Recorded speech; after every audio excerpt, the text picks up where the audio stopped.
I'd waited 10 years to afford this car. After years of scraping by and saving every spare penny from my IT job, I finally bought the car I'd dreamed of since college. A 2024 Mustang GT, deep metallic red with a roaring V8 engine and all the modern tech I loved.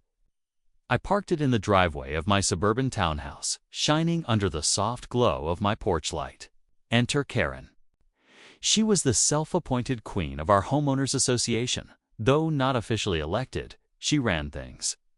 She'd already left me 3 passive-aggressive notes about my grass height, garbage bin placement, and once, even the color of my doormat.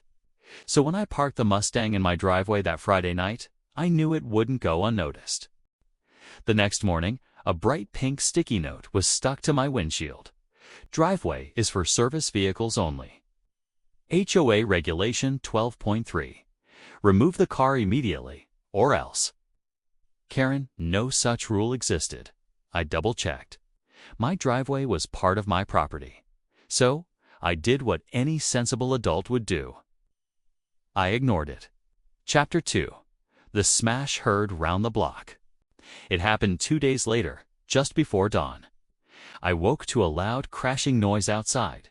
Something deep and metallic, like a dumpster being dropped from a second story. I ran outside in my pajamas. There it was, my Mustang completely wrecked. The driver's side door was caved in. Glass everywhere. Scratches across the hood like a tiger had gone at it. My heart stopped. And standing next to it, holding a garden rake and looking smug. Karen, I told you to move it, she said, smugly brushing imaginary dust off her sweater. It was a hazard, an eyesore. And it blocked the aesthetics of the neighborhood. I blinked in disbelief. You did this? I asked, my voice rising. Your car was a violation. You left me no choice. I did what I had to. I called the police. When they arrived, she confidently told the officers that the car was illegally parked and dangerously close to the sidewalk, which, again, was a complete lie. To my absolute frustration, they couldn't arrest her on the spot because she claimed she was just trimming bushes and accidentally slipped with her rake. Without security camera footage, it was her word against mine. I was furious, but I wasn't about to let this slide. If she wanted to play HOA games, I'd play them better. Chapter 3. A Karen meets her match over the next 48 hours. I did 3 things. 1. I installed 2 high-definition security cameras, one pointing at the driveway, the other covering the front yard. 2. I printed out the HOA's full bylaws and read them like my life depended on it. 3.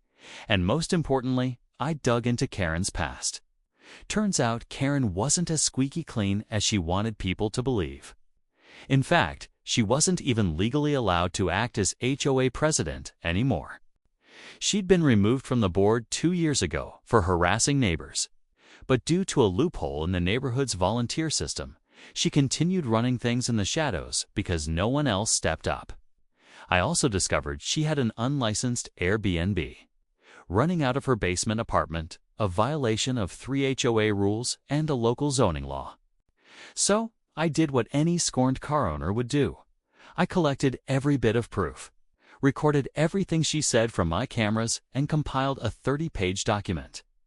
I sent it anonymously to the actual HOA board, the city zoning department, the IRS tip line.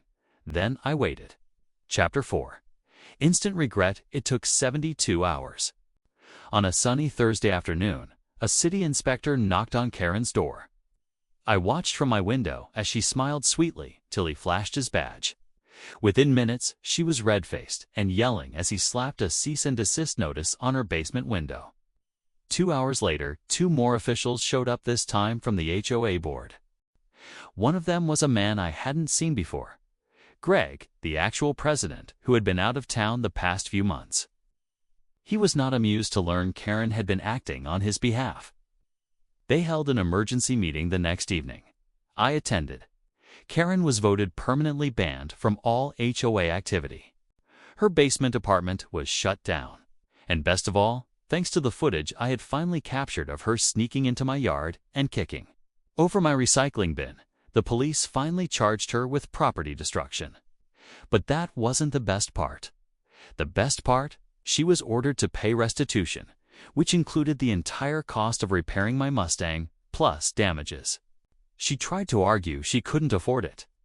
But thanks to her Airbnb earning switch, she now had to report to the IRS she absolutely could. As for me, well, I still park my Mustang in the driveway. Only now, it has 2 motion-sensing lights, security cameras, and a shiny new paint job all, courtesy of Karen's check. And sometimes, when I see her pass by with that sour expression on her face, I give her a friendly wave. Because nothing says revenge like being smarter than your enemy and getting paid for it. The end.